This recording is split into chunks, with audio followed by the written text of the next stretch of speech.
thank you all for joining for this briefing. You would have perhaps seen some information related to developments since late last night, early this morning, which has been put out by the Ministry of Defense. Just in case it has been missed, I will request Colonel Sophia Qureshi and Wing Commander Vyomika Singh to just update you and fill you in on the details. Thank you, sir.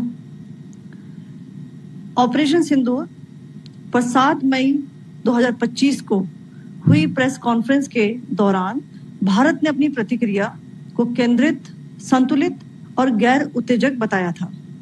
यह विशेष रूप से स्पष्ट किया गया था कि पाकिस्तानी सैन्य ठिकानों को निशाना नहीं बनाया गया। साथ ही दोहराया गया कि भारत में किसी भी सैन्य लक्ष्य पर हमले का उचित जवाब दिया जाएगा।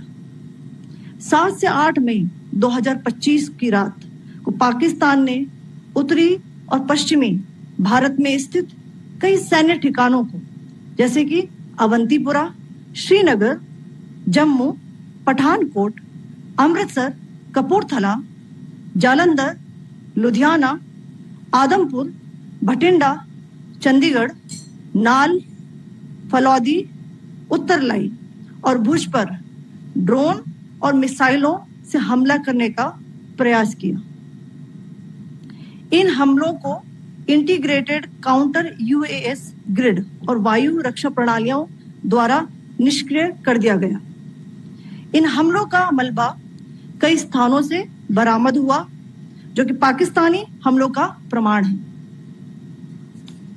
On the night of 7th May 2025, Pakistan attempted to engage a number of military targets in northern and western India using drones and missiles. These places included Avantipura, Srinagar, Jammu, Pathankot, Amritsar, Kapurthala, Nal, Jalandhar, Ludhiana, Adampur, Bhatinda, Chandigarh, Falodi, Uttarlai, and Bhuj. These were neutralized by the integrated counter unmanned aerial system and other air defense systems.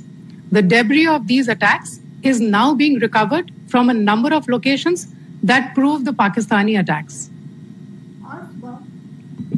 आज सुबह भारतीय सशस्त्र बलों ने पाकिस्तान के कई स्थानों पर वायु रक्षा रडार और प्रणालियों को निशाना बनाया। भारत की प्रतिक्रिया समान क्षेत्र में समान तीव्रता के साथ की गई। यह विश्वसनीय रूप से ज्ञात हुआ कि लाहौर में स्थित एक वायु रक्षा प्रणाली को निष्क्रिय कर दिया गया। Today morning, Indian Armed Forces targeted air defense radars and systems at a number of locations in Pakistan. Indian response has been in the same domain with the same intensity as Pakistan. It has been reliably learnt that an air defense system at Lahore has been neutralized.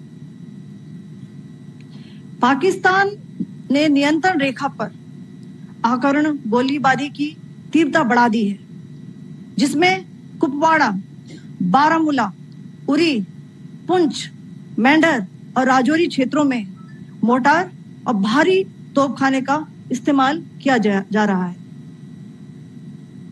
Pakistan has increased the intensity of its unprovoked firing across the line of control using mortar and heavy calibre artilleries in areas in Kupwara, Baramulla, Uri, Poonch, Mendhar and Rajouri sectors in Jammu and Kashmir. 16 innocent lives have been lost, including 3 women and 5 children, due to the Pakistani firing. Here too, India was compelled to respond to bring mortar and artillery fire from Pakistan to a halt. Indian Armed Forces reiterate their commitment to non-escalation, provided it is respected by the Pakistan military. Jai Hind.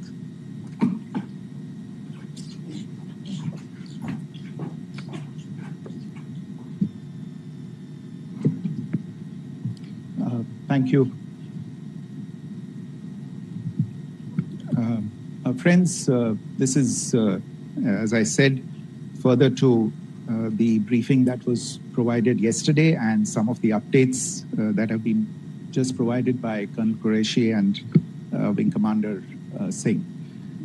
I thought that we would just put some of the aspects related to the events that started on 22nd April with the barbaric terror attack in Pahalgam into further context, because there is a certain amount of commentary that has happened with regard to the events since then. And more than the commentary, there has been a lot of disinformation that has been directed at us from across the border. So a few things that I would like you to keep in mind. First of all, there is mention on all sides of escalation. I think the first point that you have to keep in mind is the attack of 22nd April in Pahalgam is the original escalation.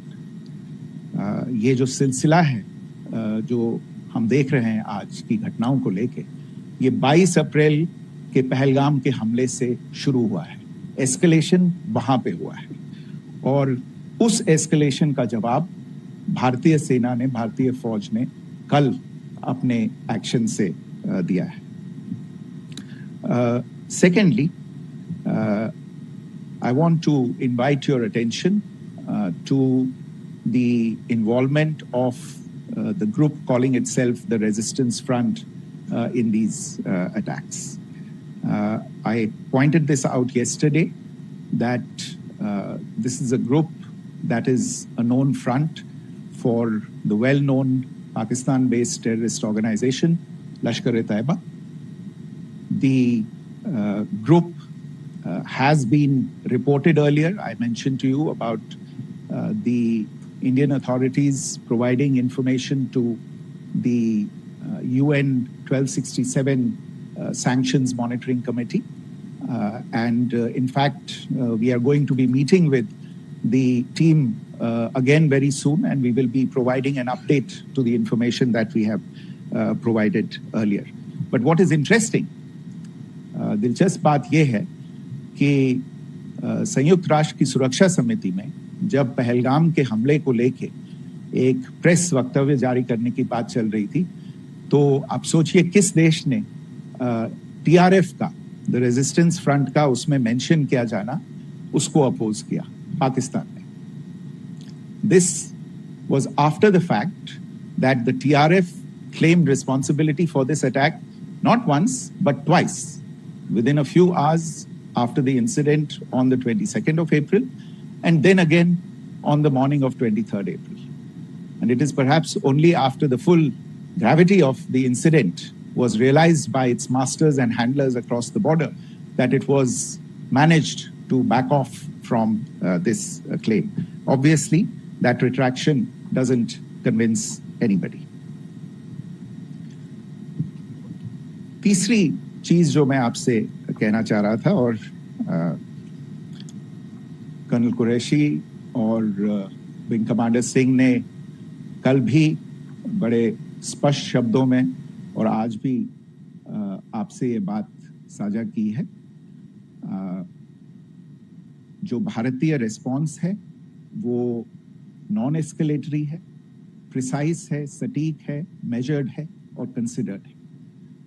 Our intention has not been to escalate matters. We are only responding to the original escalation, as I said, and our response has been targeted, precise, controlled, and measured.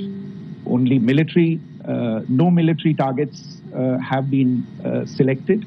Only terrorist infrastructure in Pakistan has been hit. Now, there are, as I said, a number of issues that have been raised in commentaries, and there's a lot of, as I said, unfounded disinformation and fabrication that has come from across the border. And I would just like to use this opportunity to set the record straight on some of these issues. The first of these is Pakistan trying to wash its hands off any and all involvement with terrorism. I think the Pakistani information minister said there are no terrorists in Pakistan. And I think he was challenged on that in the television program that he was appearing on.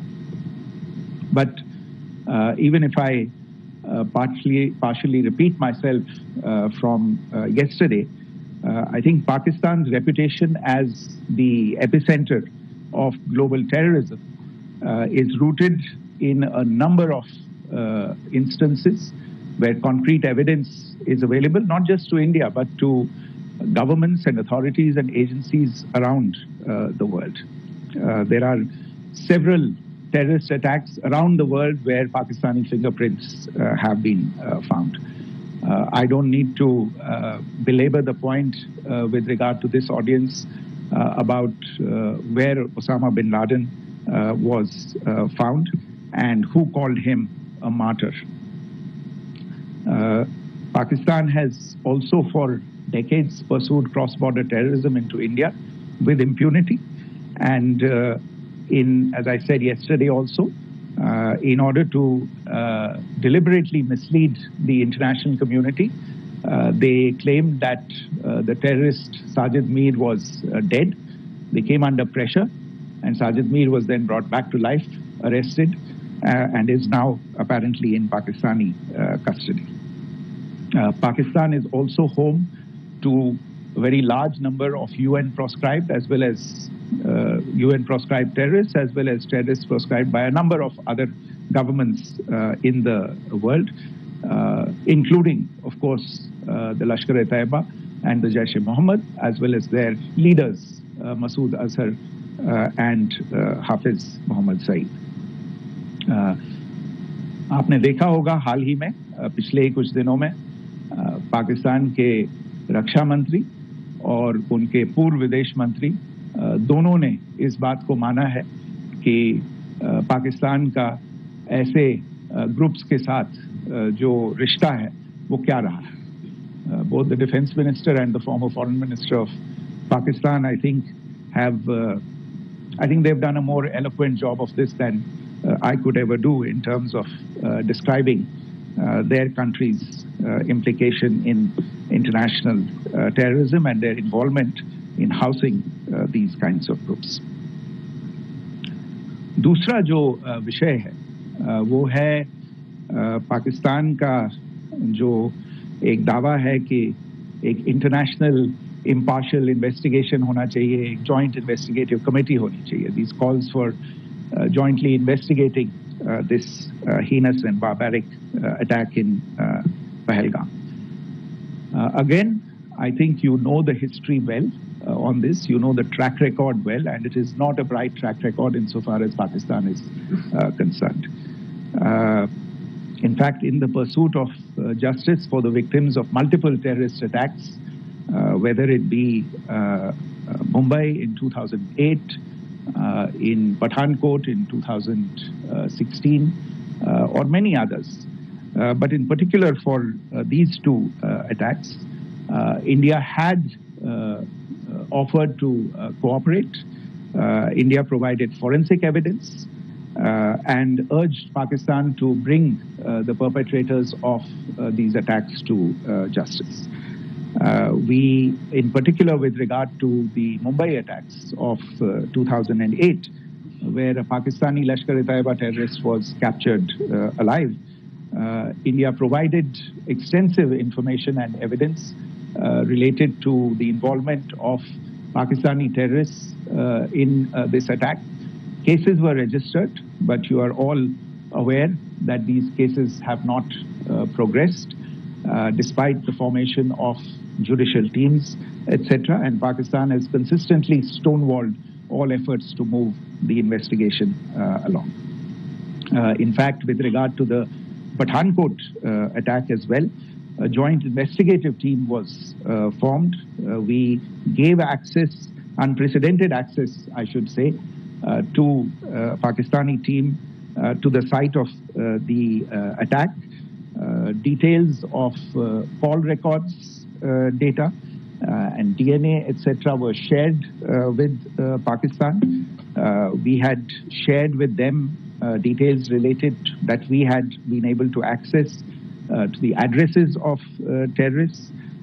We presented evidence against the office bearers of Jaish-e-Mohammed who had conspired in the attack, and the handlers of the terrorists who facilitated them and guided them in.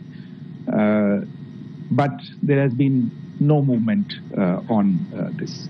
So in all of this, I think the experience has not been positive, and it certainly doesn't give us the confidence now to take at face value Pakistani assertions of wishing to participate in a joint investigation. These are just delaying tactics. These are just stonewalling tactics. And in fact, there is reason to believe that Pakistan uses the evidence that we provide only to cover its tracks and, in fact, defend the terrorists who we are looking for and obstruct the path of investigation. A third point that I wanted to address was the claim that only civilians were killed in the strikes on the 7th of May. We have made the point very clearly that all attacks on the morning of 7th May were against carefully selected terrorist infrastructure, terrorist targets. It is not clear to us. In fact, seeing some of the coverage of the after effects of these strikes, including the funerals for the terrorists that were held yesterday, I think a lot of you have seen the reports and the coverage on media. If only civilians, if any civilians were killed in these attacks, I wonder what message this picture actually sends to all of you. This is a question that is worth asking. It's also odd that the funerals of civilians are carried out with the coffins being draped in Pakistani flags and state honors being accorded. As far as we are concerned, the individuals eliminated at these facilities were terrorists. Giving terrorist state funerals may be a practice in Pakistan.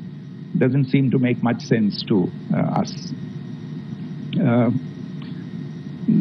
Pakistan has also claimed that India deliberately attacked religious sites. This is completely false again. I have made it clear that the targets were terrorist infrastructure, terrorist facilities, and locations connected clearly with incidents of cross-border terrorism into India. And it is in fact Pakistan that is misusing religious sites as a cover to in fact radicalize, direct and indoctrinate and train terrorists. In fact, contrary to what Pakistan is claiming, yesterday Pakistan launched a targeted attack on the Sikh community in the state of Jammu and Kashmir, hitting Gurdwara in Poonch and the homes of Sikh community members, which came under attack. And we know that at least 3 individuals were killed in that particular attack. Pakistan is also making attempts to, in fact, just to add to this point, the retaliatory action that Pakistan has taken, in fact, is impacting civilians. I showed you the picture of the Gurdwara and the Sikh community members who were killed in this. There are other civilians also who've been killed and injured in these attacks. In fact, since yesterday morning, a total of 16 civilians have been killed and 59 others have been injured in the attacks by Pakistan. Not only this, Pakistan is also making attempts as part of its disinformation campaign to paint our action with regard to cross-border terrorism through the communal angle. If that is the issue, then I think I can do no better than to cite or point you in the direction of the Pakistan Army Chief's speech of 16 April 2025. I think that is the last word in communal rhetoric. And in the Pahalgam attack itself, you are aware of the kind of religious profiling that was done there. And perhaps there is a linkage between these two events. I can only say that these nefarious designs will not be allowed to succeed in India. And it is to be noted that people from all faiths, all religions, all regions in India have unequivocally, not just in India but around the world, have condemned these attacks. The Pakistani claims of now responding to India's strikes of the 7th of May. As I said right at the outset, it is India which is responding. The original escalation was by Pakistan on the 22nd of April. We are the ones who are responding to that escalation with the action that was taken yesterday morning. And again, I would like to emphasize that the action was restrained. It was directed towards non-civilian, non-military targets and confined to terrorist camps. And again, as we have been saying since yesterday, any further action by Pakistan, some of which we are seeing today, is nothing but escalation by Pakistan now, once again, and will be responded to and is being responded to appropriately. One point that I wanted to also address was the allegations to the targeting of a dam, the Neelam Jhelum project in Pakistan-occupied Kashmir. I want to say that this is an absolute and complete fabrication and a blatant lie. India has targeted only and only terrorist infrastructure, and the details of that terrorist infrastructure, together with the locations, were shared with you yesterday by Colonel Qureshi and Wing Commander Singh. I should note that if this kind of a claim is a pretext for targeting Indian infrastructure of a similar nature, Pakistan will be entirely responsible for the consequences that will undoubtedly follow. Finally, I want to address some issues that have been raised related to the Indus Waters Treaty and the disinformation that has been raised in regard to that as well. The fact is that there have been fundamental changes in the circumstances in which the Indus Waters Treaty was concluded, and they call for a reassessment of the obligations under the treaty. Over the last year and a half to 2 years, India has been in communication with the government of Pakistan. We've sent several notices to them requesting for negotiations to discuss modification of the treaty. India has for 6+ decades now, honored the treaty, even during periods when Pakistan imposed multiple wars on us, and even when relations were adversarial. Pakistan is the one that has been acting in violation of the treaty, deliberately creating legal roadblocks in India exercising its legitimate rights on the Western rivers. Any projects that India sought to build on the Eastern rivers, and even on the Western rivers, which we are allowed to by the treaty, were always challenged by Pakistan, thereby hampering our rights to utilize our legitimate waters under the treaty. In fact, if you see, the preamble of the treaty itself states that the treaty was concluded in a spirit of goodwill and friendship. Mark those words, concluded in a spirit of goodwill and friendship.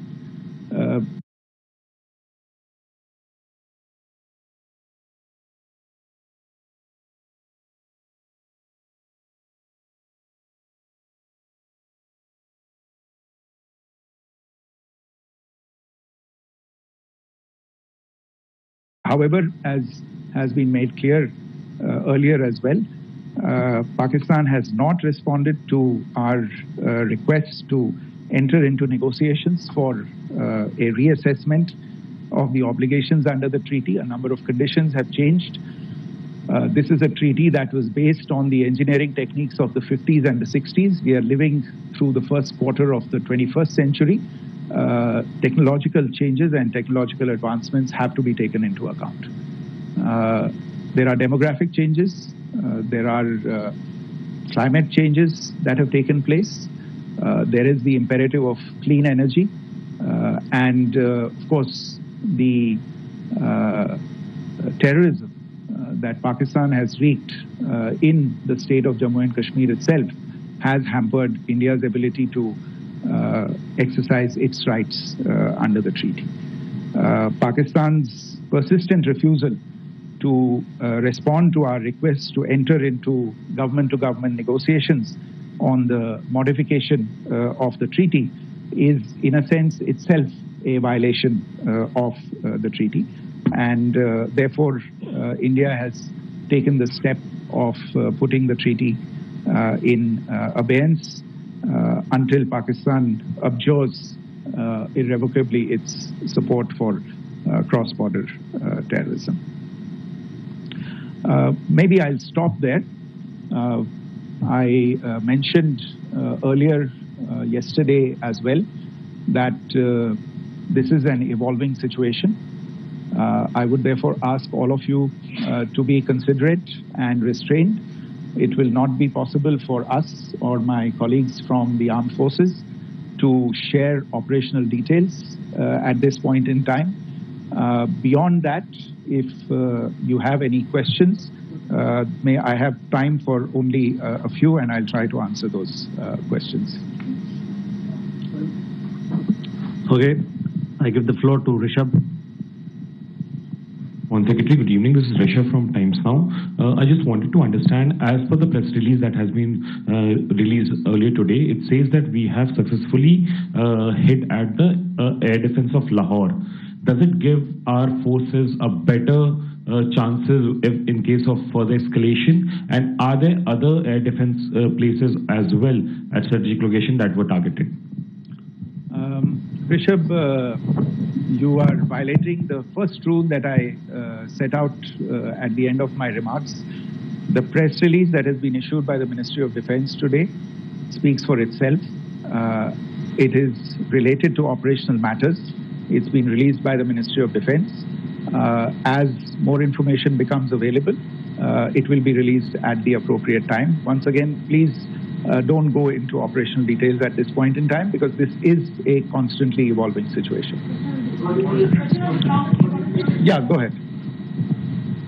Foreign Secretary Smita Sharma, just wanted to ask, the Pakistani Minister Ishaq Dar in an interview has claimed that the national security advisors of India and Pakistan have spoken to each other.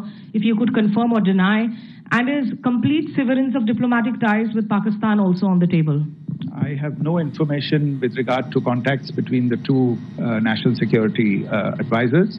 Insofar as diplomatic relations are concerned, you've seen the steps that were announced in response to the following the meeting of the Cabinet Committee on Security on the 23rd of April. There are no further steps that are under consideration at this moment in time. Yeah, go ahead. Foreign secretary, मेरा नाम मनीष है, मैं TV9 Bharatvarsh से हूं और आपने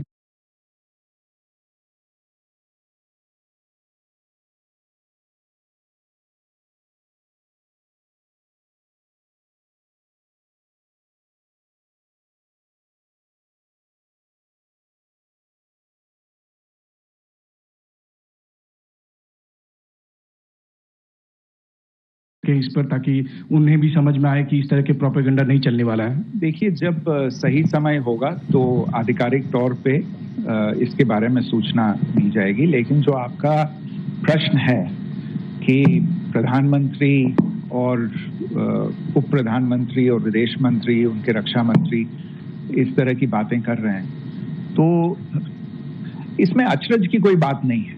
आखिरकार ये एक देश है जिसने अपना इसका जन्म लेते ही झूठ शुरू हो गया था।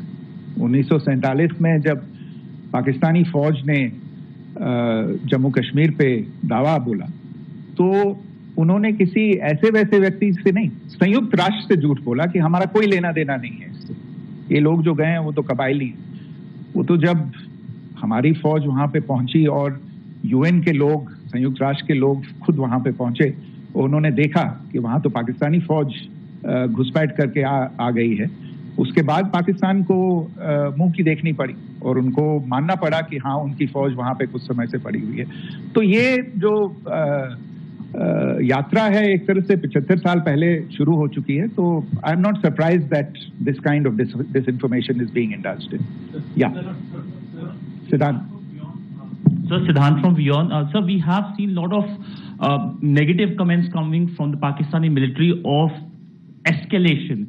If tomorrow there is an escalation, there are strikes, we know one attempt has been thwarted, what will be the Indian response to those attempts of creating more escalation? Because it is looking like it's going towards more escalation. And my second question is, are any other world powers, essentially the P5 countries, the West Asian countries, reaching out to de-escalate the current situation? Look, on escalation, we've already made our stance clear. I mean, there are two basic points. First of all, it is Pakistan that escalated on the 22nd of April. We are only responding to that escalation. And then what we have said yesterday and what my colleagues have said today, that now if there is an attempt at further escalation by Pakistan, it will be responded to in an appropriate domain. And therefore, the choice is entirely that of Pakistan to make. As to your second question, I don't think I can do better than to point you in the direction of the statements that are being made from practically every chancellery in the world and the sentiment that they are carrying.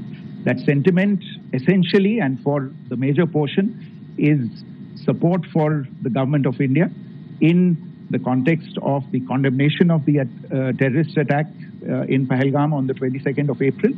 There is wide recognition of the government of India's right to respond to these attacks in self-defense, and of course a desire to ensure that there is not further escalation.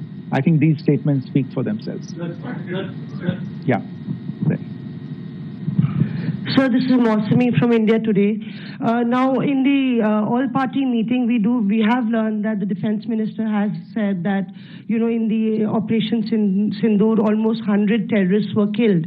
Would we have any details about what is the number like, and also about if there were any big faces, masterminds, terrorist masterminds who were in fact killed? There is also a report that Masood Azhar's family's 10 members have been killed, and Rauf Asghar, who was actually the mastermind of Pulwama, he's also been badly, severely injured. I don't have information at this point in time to share with you on these issues. But as I said, I think, there is so much information out there on television, in the news media, in social media, that it sometimes looks like a long time has passed since this. Please understand that slightly over 36 hours only.